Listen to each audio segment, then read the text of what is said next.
Guys, kalian ngerasa nggak sih cuaca akhir-akhir ini tuh lagi panas banget? Katanya sih ya, karena ozon kita tuh udah berlubang. Tapi siapa sih yang lubangin? Alien? Makhluk halus? Atau elit global? Yuk kita bahas.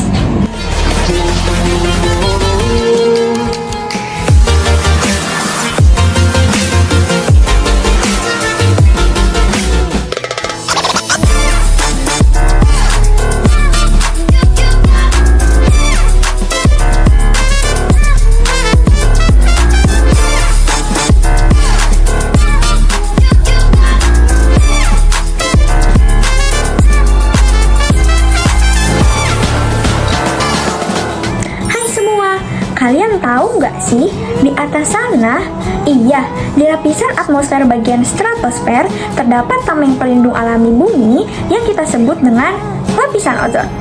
Lapisan ini berfungsi untuk menyerap sebagian besar sinar ultraviolet atau sinar UV yang berbahaya bagi kita, terutama sinar UVB yang bisa menyebabkan kulit kita terbakar, merusak mata, atau bahkan menyebabkan kanker kulit. Serem banget. Salah satu penyebab terbentuknya lubang ozon adalah dari gas berbahaya yang bernama methyl bromide. Tapi, apa sih methyl bromide itu?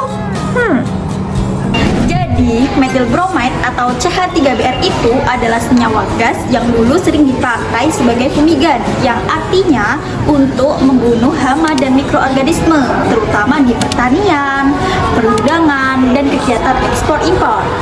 Sebagai contoh, bisa untuk mengawetkan hasil panen dan membasmi serangga hasil kayu atau produk sebelum dikirim ke luar negeri. Kenapa sih berbahaya? Karena methyl bromide mengandung unsur bromin atau Br. Nah, unsur bromin ini memiliki efek lebih merusak lapisan ozon dibanding klorin, bahkan sampai 40 kali lipat. Waktu gas ini terlepas ke udara, ada atom bromin di dalamnya yang akhirnya naik ke stratosfer. Nah, pas sudah di atas sana, sinar UV dari matahari bakal memecah methyl bromide ini dan melepasin atom bromin. Masalahnya, bromin ini tuh reaktif banget sama ozon. Atom bromin bisa memecah molekul ozon menjadi oksigen biasa atau O2 dan juga atom oksigen atau O. Dan parahnya, satu atom bromin bisa merusak ribuan molekul ozon sebelum dia hilang. Makanya, makin banyak gas bromin di udara ini, makin parah juga kerusakan lapisan ozon. Tahu nggak sih, penipisan ozon bisa bikin radiasi UVA, UVB, bahkan UVC lebih mudah menembus atmosfer. Dampaknya serius untuk manusia, seperti yang pertama, ada resiko kanker kulit meningkat, kulit terbakar, penuaan dini, sampai gangguan mata seperti katarak. Yang kedua, sistem kekebalan tubuh ikut melemah, bikin kita lebih rentan terhadap penyakit, dan infeksi ringan sekalipun bisa jadi parah. Bukan cuma manusia, radiasi UV juga bahaya buat hewan dan tumbuhan. Bisa picu mutasi genetik, turunkan kualitas hasil panen, bahkan bikin makanan jadi nggak aman. Mikroorganisme juga bisa bermutasi dan jadi kebal terhadap obat, bikin penyakit makin susah ditangani. Nah, untungnya sekarang dunia udah nggak tinggal diem nih teman-teman. Karena dampaknya yang terlalu merusak lapisan ozon, akhirnya banyak negara-negara yang sudah memberhentikan penggunaan methyl bromide ini. Terkhusus saat sudah dikeluarkan Protokol Montreal pada tahun 1987. Sebagai gantinya, para ilmuwan dan juga industri pertanian sudah menggunakan bahan-bahan yang lebih ramah lingkungan. Contohnya kayak gimana ya?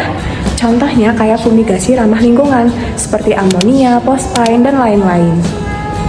Selain itu, kita juga bisa bikin biopestisida atau pestisida alami dari bahan-bahan organik yang ada di sekitar kita. Contohnya, kayak limbah daun pepaya, limbah kulit bawang, dan limbah-limbah lain yang bisa dimanfaatkan untuk biopestisida. Nah, sekarang udah tahu kan kalau methyl bromide itu kecil, nggak kelihatan, tapi efeknya luar biasa. Meskipun kita nggak bekerja di bidang pertanian, sebagai generasi muda, kita bisa bantu dengan menyebarkan informasi ini ke orang sekitar, memakai produk yang ramah lingkungan, serta mendukung petani lokal untuk memakai cara tanam yang organik.